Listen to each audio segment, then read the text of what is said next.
Salut tout le monde! C'est moi la grosse face, ben oui. Comment ça va vous autres? J'espère que ça va bien, que vous vous amusez. C'est Jonathan Tifo, Jean-Jacques Ferland, tabarnouche, je fais du monde ce soir. Ça arrive vite. Bonjour la gang. Ben c'est ça, ce soir j'ai décidé de faire un petit live. Je m'amusais, je suis dans ma shop, je suis dans mon garage, mon micro-garage, en train de me faire un peu de fun. Aujourd'hui, j'ai fait quoi de vraiment cool. Demain, ça c'est le X3 encore que je travaille dessus. On a fait beaucoup de travail, mais là je peux pas trop vous le montrer parce que c'est une surprise pour mon ami Jean-Claude. Fait que JC, je veux pas trop y montrer. Fait que il trippe. On va le faire tripper un peu, Jean-Claude. Donc ce soir, c'est un peu. Il y a un peu de questions et réponses. On s'amuse un peu, on jase. Puis si ça vous tente de parler, ben on va parler. Puis on va faire toutes sortes de niaiseries avec vous autres. Fait que, ouais, attention, c'est ma grosse face. Fatigué le monsieur aujourd'hui.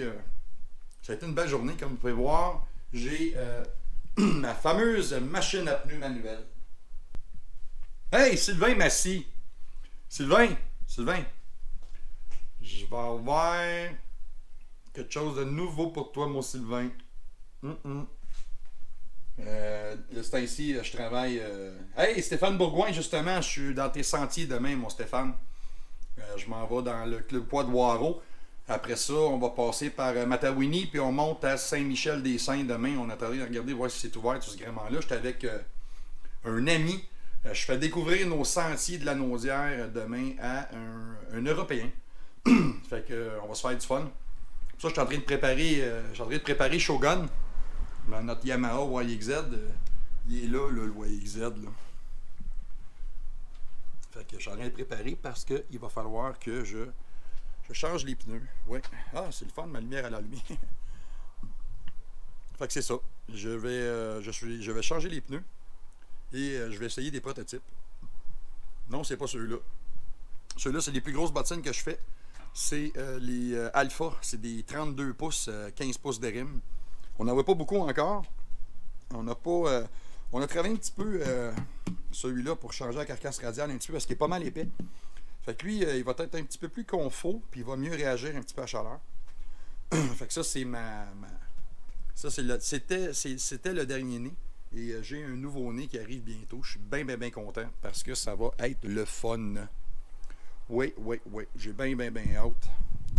Si je mets mon micro de même, ça devrait être un peu mieux même. Je pense. Je sais pas. C'est-tu mieux de même, là, ça? Fait que, attends un peu. Gréement. Ouais, c'est parce que j'ai mis un micro externe sur ma GoPro, parce que oui, j'ai une GoPro.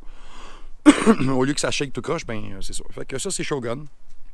Il est tout prêt, tout lavé. On a tout checké les huiles aujourd'hui. Ça va être sa première sortie de la saison. Fait que ça, c'est ma grosse bébite que j'aime beaucoup. Puis dans le trailer, dans la rue, en avant de chez nous, j'ai un autre bébite. Ça, c'est le Sub-Z. Ça, c'est mon petit projet Z-Force qui était monté pour la course sur glace. Comme vous pouvez voir, il y a beaucoup de studs là-dessus.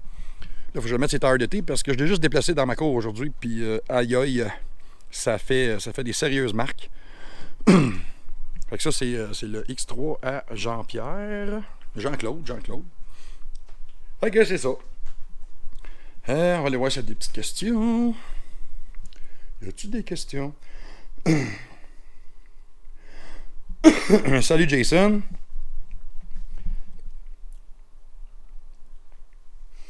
C'est ça, moi, la machine à pneus, ceux qui me demandent le prix de la machine à pneus.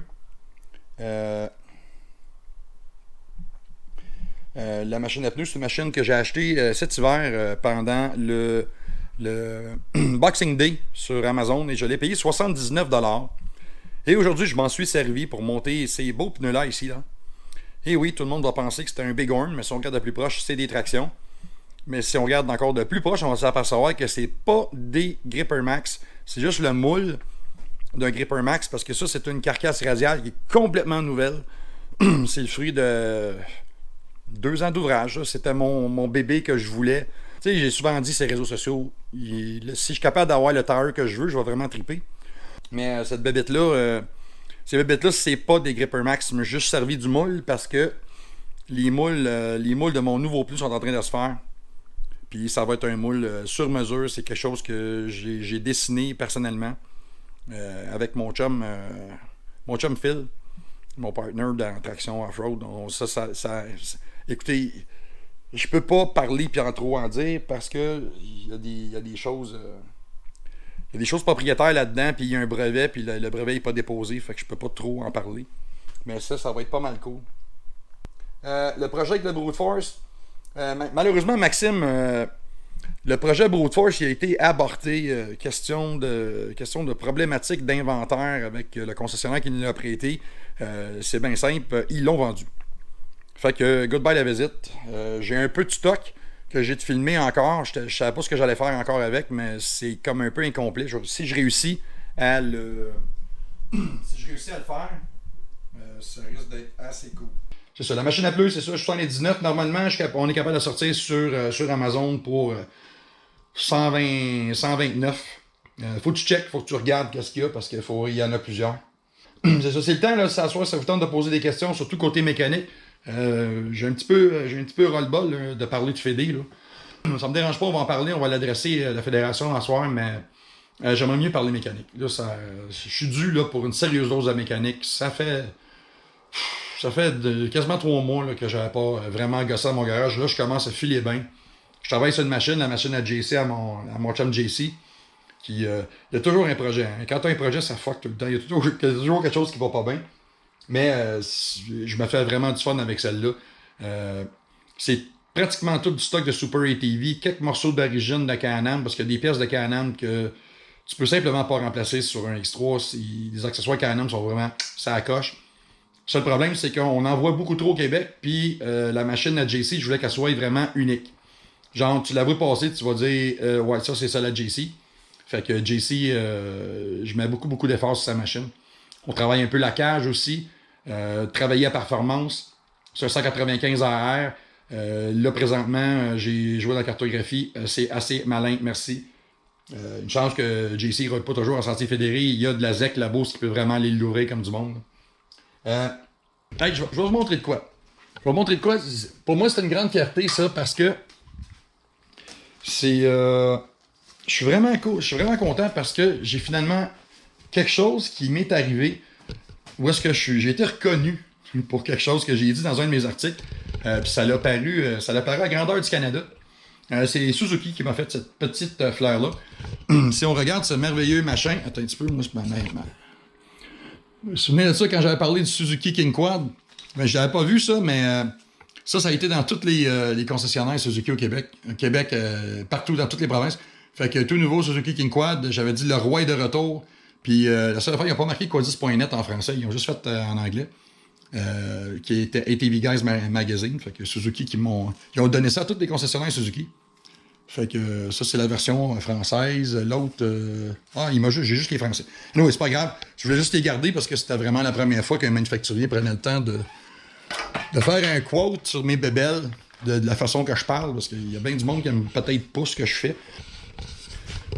J'étais un peu irrévérencieux, tiens. Je pense que c'est ça qu'il faut dire. Le King is back. Bien content parce qu'on s'était fait du fun. Ouais, c'est ça. J'étais un peu moins révérencieux qu'avant. J'ai appris à être moins sauvage. Hein. Si t'apprends pas dans la vie, là, t'avances pas. On va parler un petit peu ce que je suis rendu. Justement, on parlait de pneus. Côté pneus, là. Ça ici, là. Tout le monde connaît ça. Ça a l'air d'un Bighorn. Un Bighorn 2.0, c'est ça que ça a l'air. OK? Un Bighorn classique, c'est ça que ça a l'air. Un Gripper Max, c'est ça que ça a l'air. C'est pratiquement le même moule. OK? La seule chose, c'est que lui, ces 4-là, c'est des prototypes. C'est le fruit de... Je vous jure, là, c'est le fruit de 2 ans de travail, de rêve de petit gars.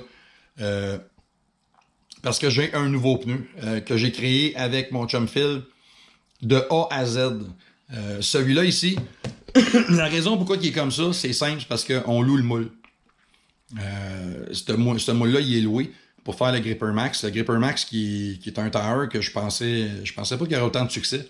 On a vendu des dizaines de milliers de copies à date. Vraiment cool. J'en vends un peu moins au Québec, parce que le marché est trop agressif, puis ça me tente pas vraiment de me casser la tomate, puis de me battre avec les casseurs de prix. Fait que j'y vends souvent des gens de mon groupe. Mais en Ontario, dans les Maritimes, puis spécialement en Alberta, j'en vends des dizaines à tous les jours de ça. Fait que c'est ça. Pourquoi que je trippe? Je vais juste vous le montrer vite, OK?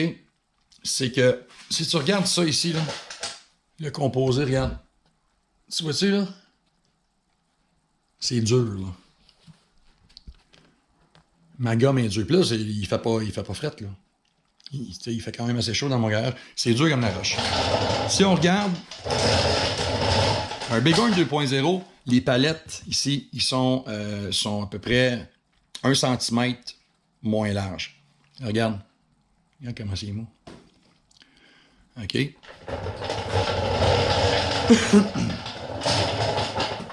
Tu vois, les blocs ici sont beaucoup plus larges.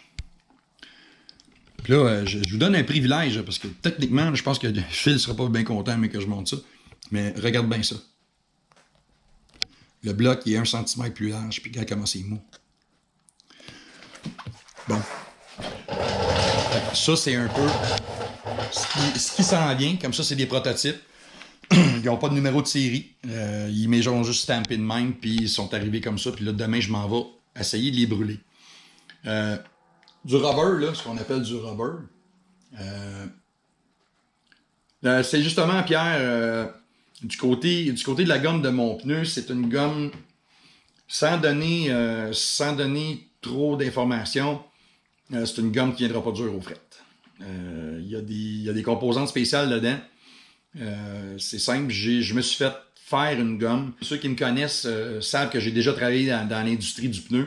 Puis j'ai les contacts, fait que j'ai demandé. Fait que je me suis ramassé une genre de recette avec un chimiste, puis on fait des tests. Là, ça, c'est le test final.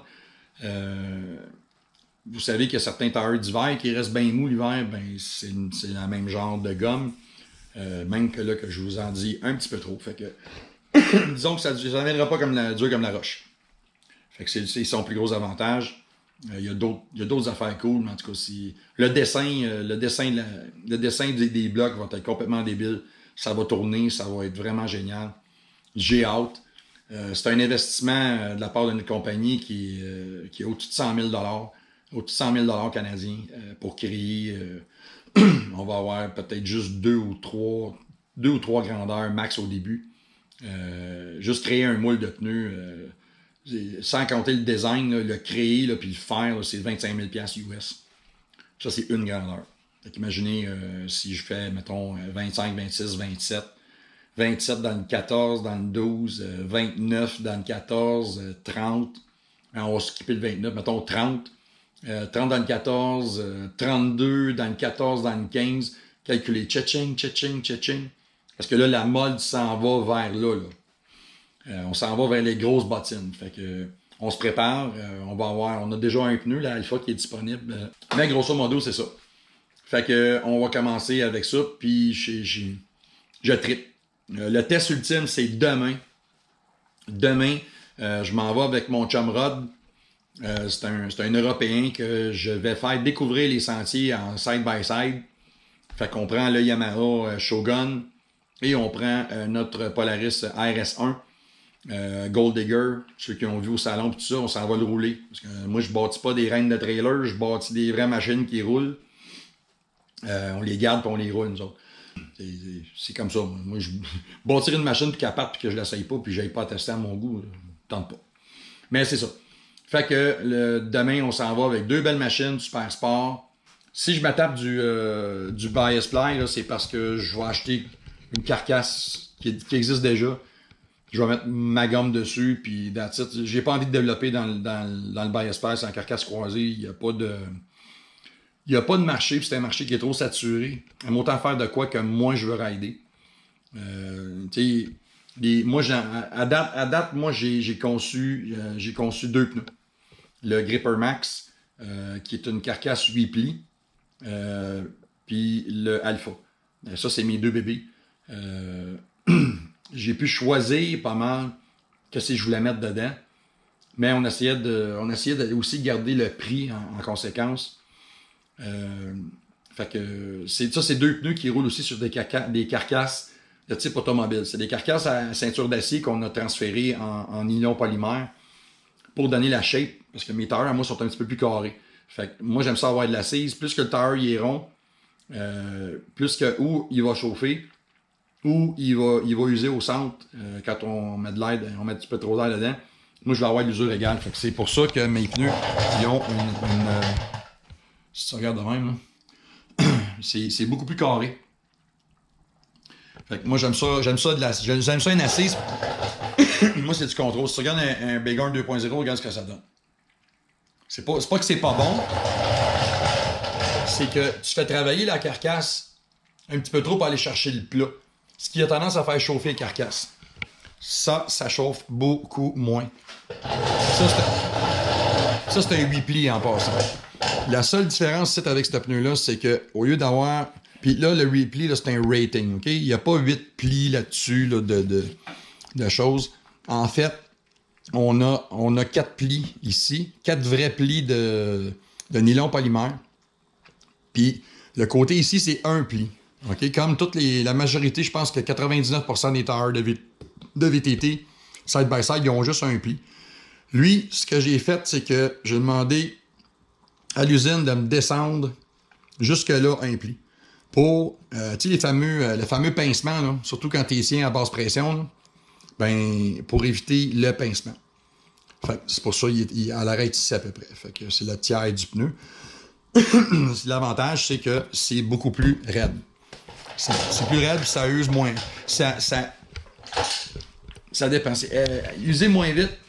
En général, il use beaucoup moins vite mes pneus. Mais si tu mets trop d'air dedans, ils vont user plus vite. Puis si tu mets pas assez d'air dedans, ils vont user plus vite et mal. Ils vont user en banane. Fait que c'est ça. C'est un pneu particulier parce que je voulais l'avoir vraiment raide. Je voulais que ce soit tough, puis je voulais que ça traque en tournant. Puis c'est ça. Dans le 26, pas de trouble. Hey, merci Stéphane Bourgoin. Fait que j'espère qu'on va se voir. Moi, je débarque chez ma belle-maman demain à Entrelac.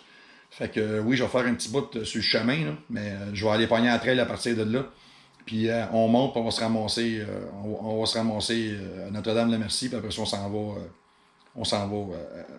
on n'arrête pas d'un relais, hein? Mais on s'en va à Saint-Michel-des-Saints demain. Fait qu'on va se ramasser à Saint-Côme, après ça, Saint-Michel-des-Saints. Fait que c'est ça. Ouais. Pour l'instant, là, Max Lepage des grandeurs, je suis désolé. J'aimerais bien dire, ben oui, il n'y a pas de problème, je vais donner plein de grandeurs. Ben non, pour l'instant, c'est impossible pour moi de te donner les grandeurs. On va probablement faire l'automne prototypé. c'est un drôle de mot, ça, hein? Prototypé. Oui, Sylvain, dans ton domaine à toi particulier, on va pouvoir se servir de ce pneu-là. Mais c'est parce que je peux pas en dire plus que ça. Ouais, le Gripper Max c'était écœurant en été. Printemps, été, automne, il était écœurant, mais l'hiver, pas vargeux. C'est bon, at best. Nous autres, on enroule l'hiver, mais ça prend de la gomme molle. Fait que c'est pour ça que tu vas avoir la nouvelle patate. Parce que je passe avec. Là, je fais ça avec une GoPro présentement. Pourquoi je le fais avec une GoPro? C'est parce que les GoPro Hero 8, ils ont la stabilisation interne. Puis moi, ce qui m'écoeure souvent quand je regarde un live, c'est ça, là. Le shaker. Ben là, ça shakera pas bien parce que c'est instabilisé, là. Mais le gros shaker, j'ai tout le kit. Puis le son, ça m'horripile. J'ai de la misère à regarder un live ou des vidéos YouTube quand le son est nul à chier.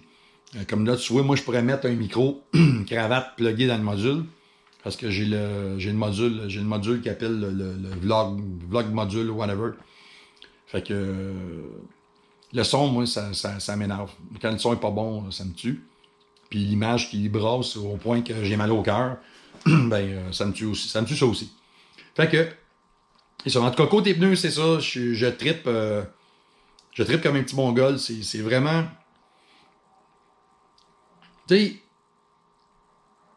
on a tous des rêves dans la vie, hein, on a tous des trips à réaliser, on a toutes des affaires, le fun à faire. Mais moi, là, c'est la mécanique qui me drive, la performance, ces affaires-là. Mais j'ai toujours été un tripeux de pneus. J'ai toujours, je sais pas pourquoi, j'ai toujours trippé sur la technologie du pneu depuis que je suis jeune à l'école.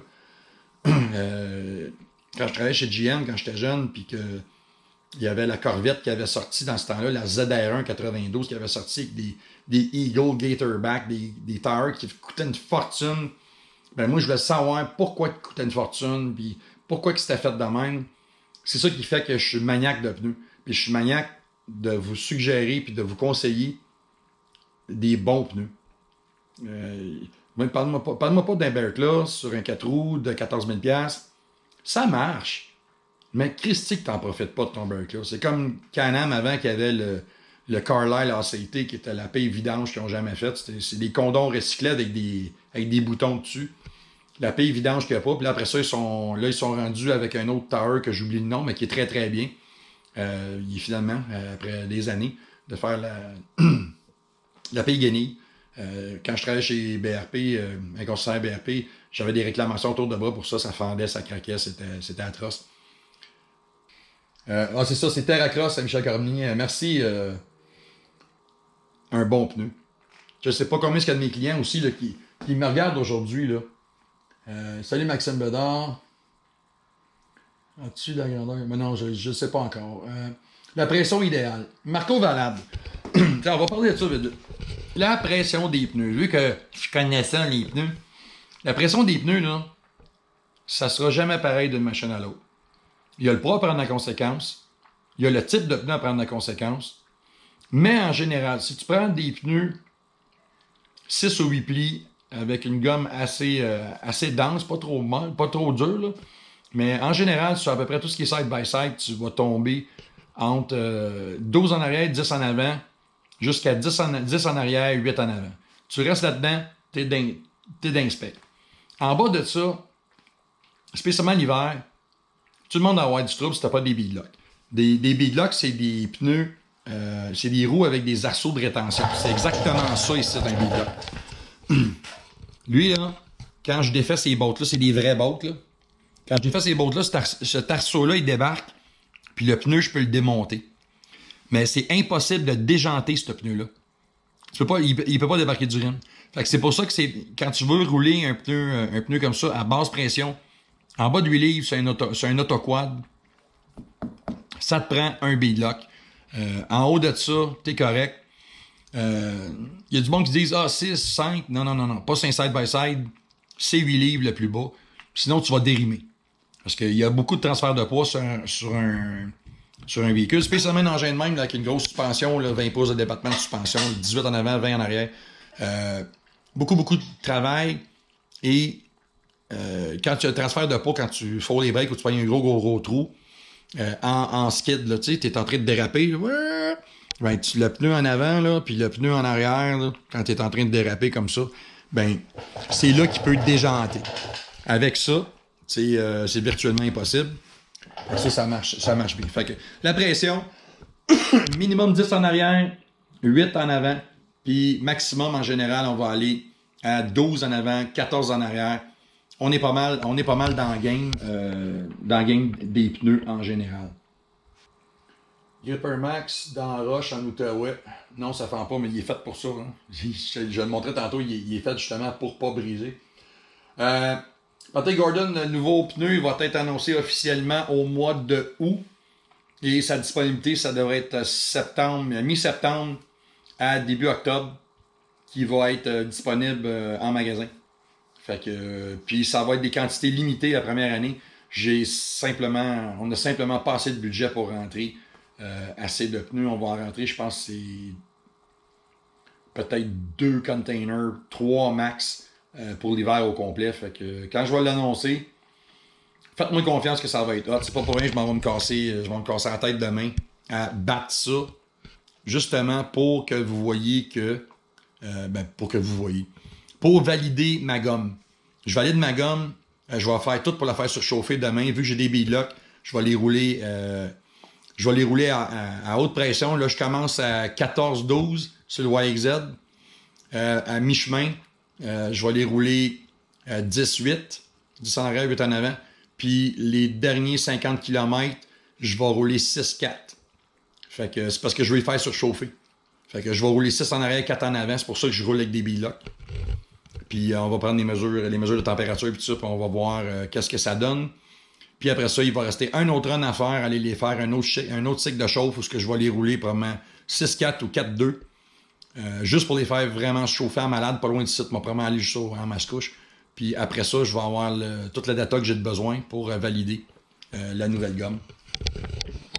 C'est pas facile de créer une gomme de pneus, moi vous dire. C'est pas facile, mais c'est tellement cool. Tu penses quoi des pneus Bronco? Ben, des pneus Bronco Design aucun pneu. C'est une marque propriétaire d'un distributeur canadien.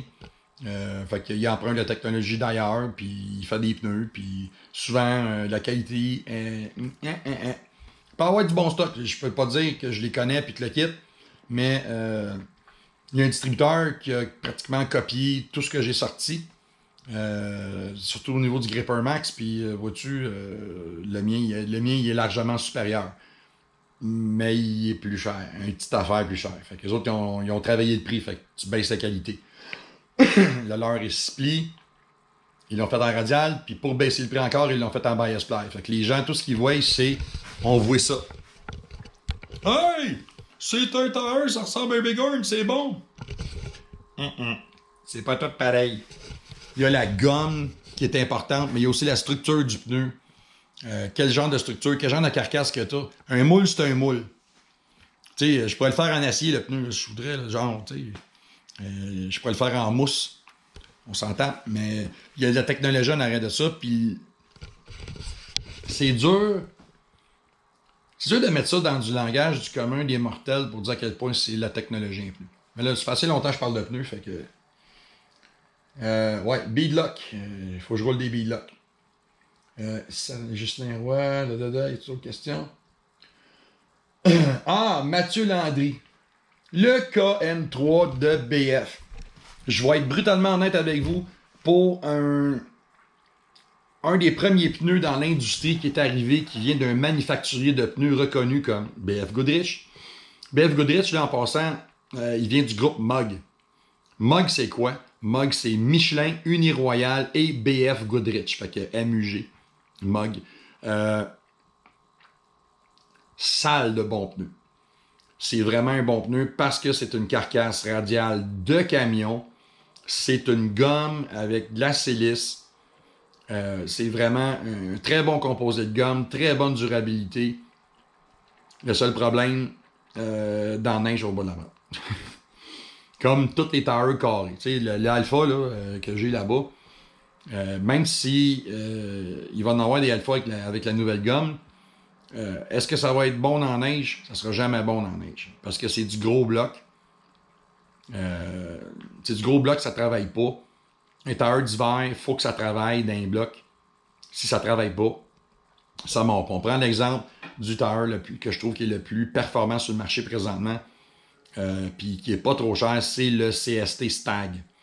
Un Stag, c'est ça, je vais aller vous le montrer. Parce que c'est ça que j'ai mis sur le Sub-Z, ma machine de course à la glace. Eh oui, il y a rien qui est assez cave pour aller mettre un side-by-side CF Moto. Ça course à la glace, mais ça allume quelque chose de rare. Ça, c'est le CST Stag. Stag. C'est, check. Une belle gomme molle. C'est excellent, le Stag. C'est vraiment un des meilleurs pneus présentement disponibles sur le marché. Bang pour la pièce. Un radial, un Stag. Attache-toi ça avec de la broche, c'est vraiment bon. Bon. S'il y a d'autres questions, c'est ça. Hiver standard pour un Grizzly 700 dans le 26. C'est ça. Mais le KM3 de BF, il est vraiment, vraiment, vraiment excellent. Tu vas le payer, mais tu t'achètes du très, très, très bon rubber. C'est vraiment excellent.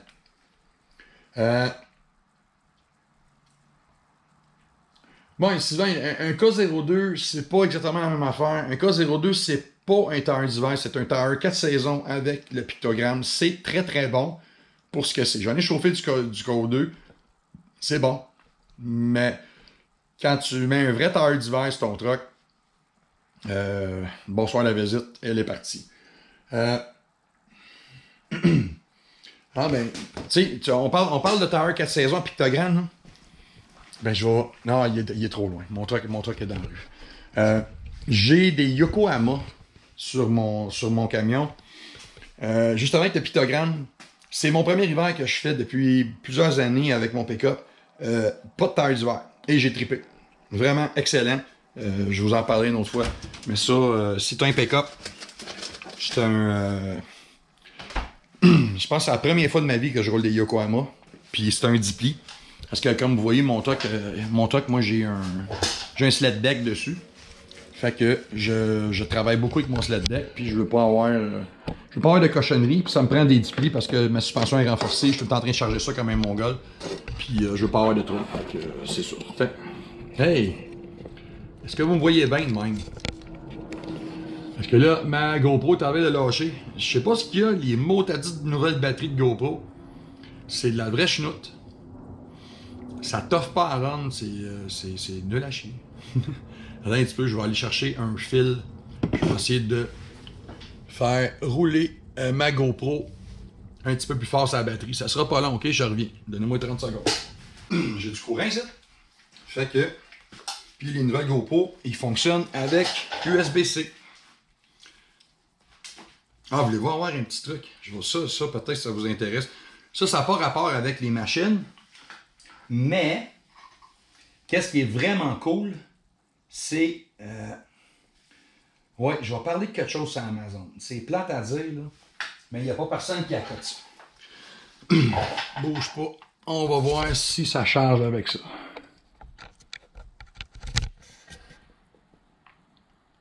Je viens de faire un close-up de ma grosse facelette.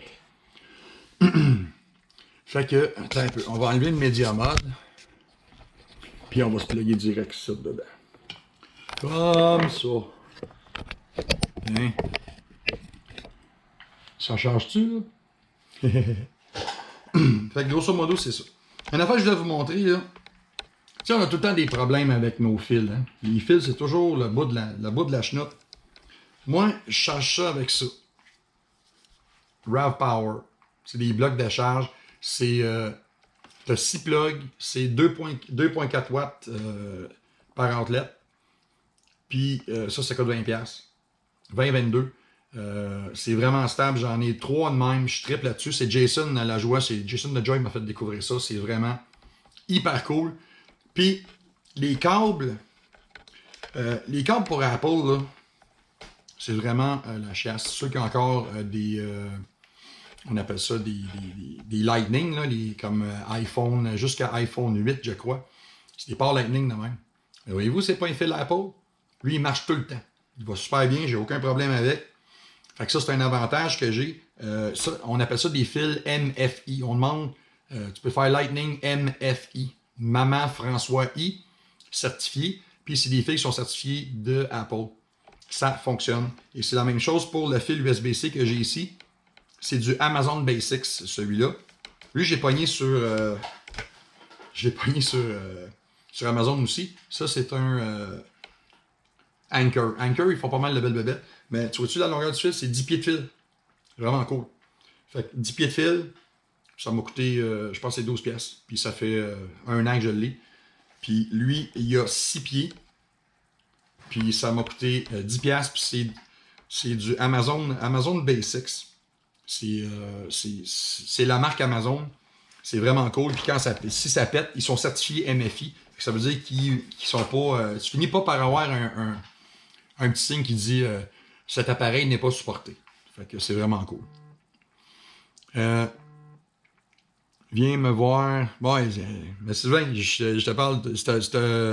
Ouais, mais garantie à vie, mais il est combien ton carburetor box, mon Sylvain? C'est ça le problème, c'est que j'irais pas payer 40$ pour un câble que je risque de perdre. Moi, je suis tout le temps mobile, je m'en vais d'un bord puis de l'autre. Puis, à date, l'Amazon Basics, c'est la nouvelle génération, il est bon. Puis les anchors sont vraiment cool parce qu'ils sont bien, sont bien protégés puis ils cassent pas. Fait que c'est ça. J'ai vu le devant du monstre toute défaite. Oui, il est défaite. Le problème du X3 présentement, c'est que j'ai un problème de compatibilité de pièces. Puis c'est la gale, c'est l'enfer. Ça me fait royalement suer tout ça. Parce que je suis pris à attendre des pièces. Je suis en train de me faire venir un rack, une braquette pour fixer mon fixer mon bumper en avant et mon winch. J'avais une braquette. Parlons X3 un peu.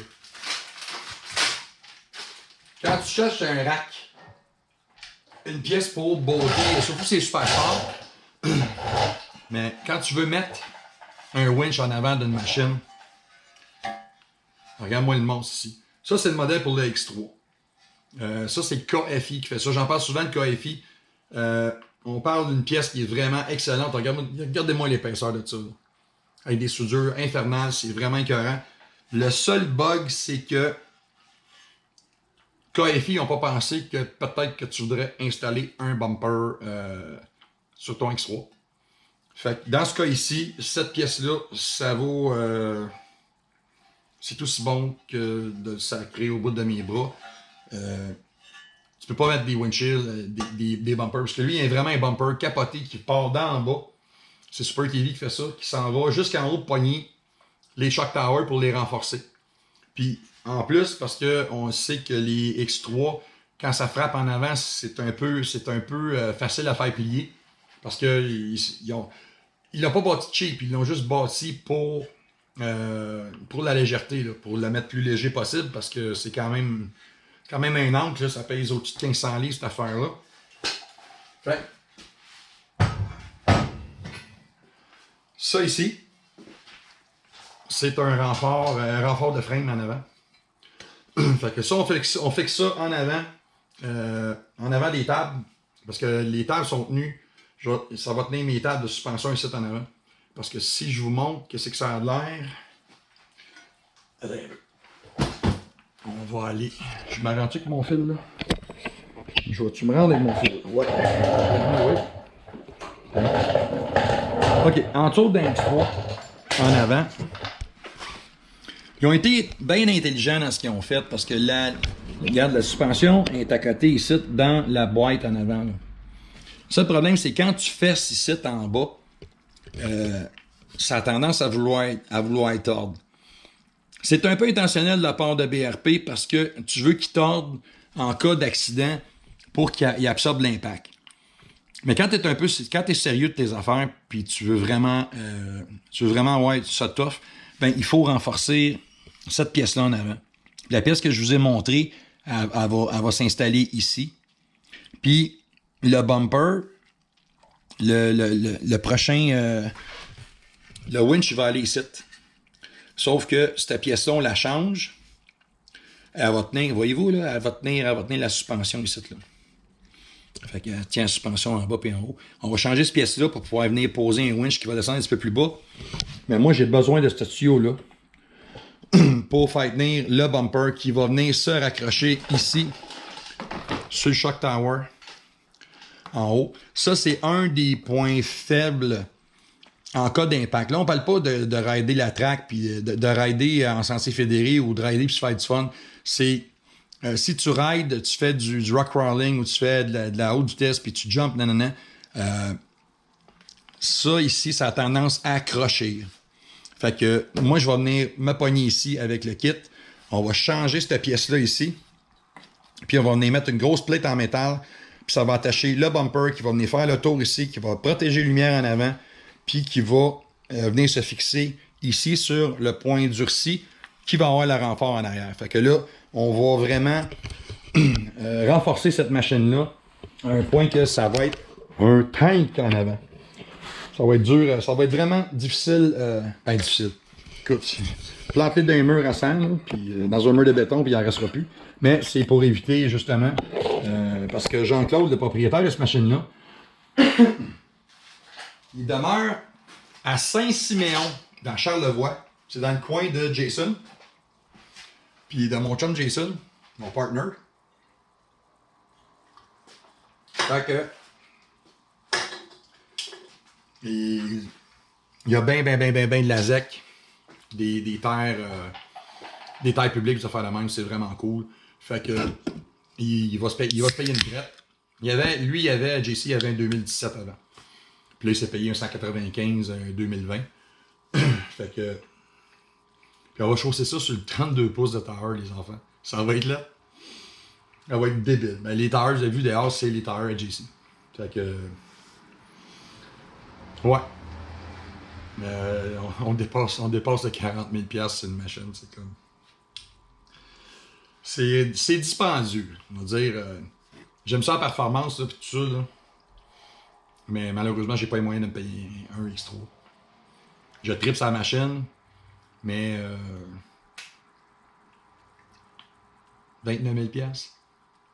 Pas un accessoire dessus, pas de bumper à rien. Puis si t'as pas le choix, faut que tu mettes des bumpers là-dessus. Si tu mets pas de bumper sur un X3, tu manges juste du trop. Parce que demain que tu vas accoter ça en quelque part, ça va tout péter. Là. Fait que t'as pas le choix. Fait que tu vas mettre minimum 33 000, 33 500 pour le rendre bulletproof là, pour être sûr de ne pas te le maganer. Fait que c'est un peu cher. C'est de l'argent. Fait que c'est ça. Hey, salut Olivier Carmon. C'est notre le petit gars qui. Le frère de mon chum Phil qui fait que tout tourne chez Revco. C'est lui qui programme. Puis bientôt chez Revco, qui est mon premier partenaire maintenant depuis des années. C'est une boutique en ligne que quand vous encouragez, là, eux autres, ils m'encouragent. Fait que tout ce que vous allez faire, c'est m'encourager à acheter votre stock un peu chez Revco. Puis aller sur ma chaîne YouTube. La chaîne YouTube, ce qui est le fun, c'est quand vous regardez mes vidéos qu'on produit. L'avantage de ça, c'est que je reçois des sous. Puis c'est des sous, là, c'est pas des dollars. Je suis pas comme les gros vlogueurs américains, mais ça encourage. Puis c'est... La COVID, ça fait mal dans mon portefeuille cette année. Fait que c'est ça. Encourager Revco. C'est le temps, là. Poser des questions à un mécanicien, là. Un vrai mécanicien qui sait comment ça marche. C'est mon métier. Pas plus brillant que vous autres, c'est juste ma job. C'est ce que je connais, c'est bientôt 34 ans que je fais de la mécanique. Et putain. J'ai pas envie d'être vieux, moi. Je suis vieux dans la tête. Mais grosso modo, c'est ça. Qu'est-ce qui s'en vient de notre bord? On va faire une espèce d'affaire fuckée avec un Honda Pioneer. J'ai jamais vu quelqu'un faire un build avec un Pioneer, puis ça, lui, il va être majeur. On va faire de la structure là-dessus, on va changer la cage. On va faire... Mon trip, c'est que je vais faire comme un genre de pré-runner avec. Oui, je sais, il y a le Honda Talon, mais malheureusement, des Honda Talon pour la presse, il n'y en a pas au Québec. Puis il n'y a pas de programme pour aider les concessionnaires chez Honda. Je critique pas Honda, là, c'est leur bebelle, mais si un concessionnaire me prête une machine à long terme, ben, c'est une perte nette. C'est beaucoup d'argent parce qu'il n'y a pas de programme, fait qu'il n'y a pas de crédit pour la presse, il n'y a pas de crédit pour un démo. Fait que c'est 28 200$. Ils font pas énormément d'argent avec ces machines-là, mais je ne veux pas jouer du violon, mais pour le prix qu'ils se vendent, ils font pas énormément d'argent. Fait que si un dealer m'en prête un et que je joue avec pendant un an, il perd de l'argent, même s'il y a de la visibilité. CVTech. Max Lepage, CVTech RZR 800 2012. Qu'est-ce que tu veux savoir? Tu veux savoir si c'est bon dans la machine? Si c'est ça ta question, ça te réveille un RZR. Par contre, il faut vraiment que tu checkes ta secondaire avant de planter une CVTech là-dedans. Dans ces années-là, les Polaris RZR, ils sont notoires pour les secondaires qui se fracturent et les rouleaux qui sont sur la cloche secondaire. Il y a comme une barre qui passe chaque barre avec des rouleaux. Ces rouleaux-là, s'ils saisissent, la cloche, elle va binder, elle va coller la secondaire. Et quand même que tu aies la meilleure cloche que tu veux en avant, peut-être que ta cloche est super bonne, là. Mais la secondaire, il faut que tu checkes. Il faut que tu ailles voir le Helix aussi. Malheureusement, ça prend une presse. Parce que si tu sors de là, ça se fait avec un étau. Si tu as un étau. Ben, si tu dévisses les vis là et tu n'as pas rien qui le retient là, tu vas manger une plate en plein front. Puis il y a à peu près 70 livres de spring là-dessus. Fait que ça revole assez solide. Fait que, check ta secondaire pour les les grosses roulettes chaque bord en arrière qui passent dedans, que ça travaille bien. Assure-toi aussi qu'il n'y a pas de fracture à la base des assiettes de la secondaire. Si tu vois un petit peu de petites traces de craquement, là, tu prends que ça, c'est axe au vidange. Parce que sont notoires pour éclater, comme les RZR XP1000 de première génération, on parle de 13-14. Les cloches là-dedans, c'était un cauchemar. Ils ont changé ça, ils ont mis un meilleur système de ventilation, c'est parce que le problème, c'est qu'ils chauffaient. Raison pourquoi d'ailleurs que CVTech faisait pas de. CVTech faisait pas de clutch pour la RZR 1000 dans le temps parce que les trail blocks venaient trop chaudes aussi. Ça manque de ventilation, il y a beaucoup de friction là-dedans. Mais c'est cool pareil parce que c'est une machine qui est le fun. As-tu essayé le RS1? Ben, Mathieu Landry, l'affaire la plus cool, c'est qu'on a un RS1 qu'on a modifié à l'os. Il est dans le trailer dehors parce que je m'en vais rouler avec demain. Fait que si vous regarderez un petit peu ce qu'on fait sur quadis.net, là, on va essayer, on s'en va le rouler demain. Là. On l'a appelé Gold Digger. On a mis à peu près 6000$ de powder coating là-dessus. Un paquet d'accessoires d'origine.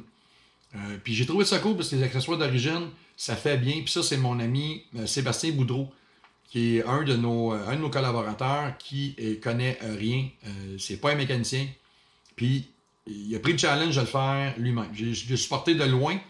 Mais j'ai pas wrenché une boat sur cette machine-là. Puis là, on a défait la cage, tous les bras de suspension, tout l'agrément, tout a été défait, envoyé sandblast powder coat, les roues powder coatées. C'est powder coaté triple bronze, c'est vraiment écœurant. C'est écœurant comme setup. C'est une belle machine. Puis, je vais vous dire, là, si vous avez jamais de passager, puis vous voulez avoir le meilleur super sport qui se fait pas sur le marché, sur un budget, va t'acheter un RSA. Celui qu'on a ici, on l'a flashé. Chez mon chum Gilles Gagné de Gagné l'essor sport Aquatica, c'est lui qui l'a passé sur le dyno parce que lui on lui a fait une map, on l'a mis sur le dyno. Ça change la machine. Écoute, il est stock le bicycle là. On a quasiment rien fait dedans, puis théoriquement on est capable d'aller chercher sur l'asphalte, on devrait être capable d'aller chercher 150 km/h. Oui.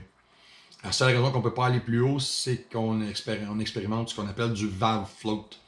Les springs de valve ne sont pas capables de suivre. Fait qu'il faudrait aller jouer dedans, changer les cams, puis mettre des springs de valve doubles ou plus durs, parce que passer... Il commence à flotter le solide à 8000 tours. Fait que, puis il y en a encore dedans, il tire encore. Mais il flotte. Fait que, quand ça flotte, ça devient extrêmement dangereux. À ce que ça se brise. Et tiens, c'est mon fils. Excuse-moi. Mon beau-fils qui s'en vient dans mon garage, pigé dans mon Pepsi. Fait que salut Nick. Salut. Fait que c'est ça. Nick, je pense que c'est la première fois que vous le voyez sur un de mes directs. Fait que c'est ça. On parlait. Quoi qu'on parlait déjà? Moi, il m'a complètement. C'est comme j'entendais la porte ouvrir, je dis voyons qui c'est qui est là. Mais, le RS1. Le problème, c'est ça, c'est qu'il faudrait vraiment travailler les RPM, donc ça prend des meilleurs springs. Mais, écoute, si tu roules tout seul, tu veux un super sport, puis tu ne veux pas être en train de faire des paiements encore dans 10 ans, va t'acheter un RS1. Je suis pas un maniaque de Polaris. Mais ça va bien en salle. Il était stock, puis c'était mongol. Là, la CVTech dans un RS1. Ah. On a posé la question, Mathieu, pourquoi? Qu'est-ce qui fait que tu veux avoir... Je veux changer la clutch dans un RS1, parce que ça, c'est la même clutch que dans le RZR 1000S. C'est ça que j'adore de cette machine-là. C'est qu'il y a le différentiel en avant renforcé du RZR 1000S Turbo, le 72 pouces, il y a le même différentiel. Même différentiel en avant, même différentiel en arrière. C'est renforcé, quelque chose de rare, c'est massif. Il y a la transmission du RZR Turbo, première génération, mais c'est plus tough. C'est vraiment une salle de machine. C'est fait solide, t'as de la place en masse, ça tourne Saint-Dicenne, c'est capoté. Là, nous autres, on a mis des extensions d'aile dessus parce que si tu achètes ça, ça c'est 600$. Là. Mais va chercher l'extension d'aile parce que sans ça, tu vas être plus trempe. Tu passes d'un trou d'eau, tu tournes la roue, tu te fais mouiller. C'est cool de voir les roues en avant. Tu vois encore les roues en avant, mais là, tu te ramasses pas beurré de boîte après 2 km. Fait que CVTech dans un RSA. Moi, je suis bien proche de CVTech. Ça fait une couple de fois que j'en parle avec André de CVTech. J'aimerais ça l'essayer, voir, parce que là, dans le moteur, c'est le même moteur techniquement que le XP1000. C'est le moteur ProStar. Il n'était pas capable de mettre une trail block là-dedans parce que ça chauffait trop. Là, ils ont rentré ce qu'on appelle une 80, une série 80. C'est une cloche de motoneige. Puis ils l'ont calibré pour aller là-dedans, puis ils ont réussi à faire le point l'espacement. Puis il paraît que ça marche un méchant temps. Je peux pas en parler. La 80, là, j'en ai vendu des centaines dans des motoneiges. Mes clients motoneiges, moi, c'était pas compliqué. BRP, 5-6 000 kilos. La cloche a commencé à vouloir se débâtir, elle faisait plein du bruit, ça coûtait 6, 7, 800$ réparer ça. C'était pas compliqué, moi je prenais.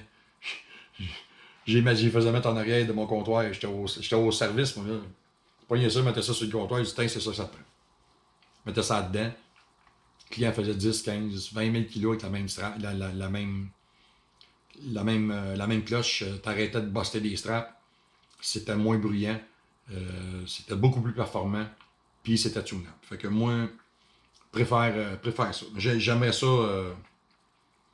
vraiment faire le test de qu'est-ce que ça a l'air sur le moteur du XP1000, fait que je vais aller écœurer CVTech un peu. Avec la COVID, j'avais plein de plans cette année, faire de quoi de vraiment cool. Je devrais déjà avoir pratiquement toutes mes capsules, mes essais, les essais quad, tout mon 2020 devrait être fini. Je l'ai fait 2. Puis j'ai pas filmé pendant la COVID. Puis là, ben, il n'y a plus personne qui me rappelle. Fait que, toutes les manufacturiers sont comme arrêtés, sont au ralenti. On va voir ce qui va arriver, parce qu'on avait plein de plans. Là, ce qui s'en vient, c'est on va aller faire un Arctic 4 700, mais non TRV. Lui, il a la grosse clutch dedans, dry clutch. Il paraît que c'est vraiment très plaisant, fait qu'on va aller voir ça. On a finalement, avec mon chum Mike Barber de Moto Gatineau, on a finalement mis la main sur un Scrambler 1000 XPS, le 55 pouces. On va finalement l'essayer. Ça fait 1 an que j'écœure Polaris, mais c'est pas de leur faute aux gars, c'est juste qu'ils sont juste pas capables d'en avoir. Puis lui, je vous le dis, je vais le faire hyper rapide, on le fait, on filme, on en parle, puis je vais le mettre en ligne dans 48 heures. Fait que lui, je vais le faire très très rapidement. J'ai trop de demandes pour ce véhicule-là. Si j'ai pas eu 100 demandes, je n'ai pas eu une. Ce qui était avec le Scrambler ou Sportsman. Moi, j'aime mieux Sportsman parce qu'il est un petit peu plus utilitaire. Mais le Scrambler, ça va faire. C'est de la méchante machine. Fait que ça veut dire qu'il se passe dans mon petit monde. Là, je vais éditer ça après et je vais le mettre live sur le channel YouTube. Merci d'avoir pris le temps, le temps de venir me voir. Puis, moi, si vous avez des questions, gênez-vous pas, vous allez sur le groupe quad10.net, quad côte à côte. Je suis souvent là. Fait que ça va me faire plaisir de vous répondre. Fait que je paye sur le petit piton. Ici. Puis je vous dis salut.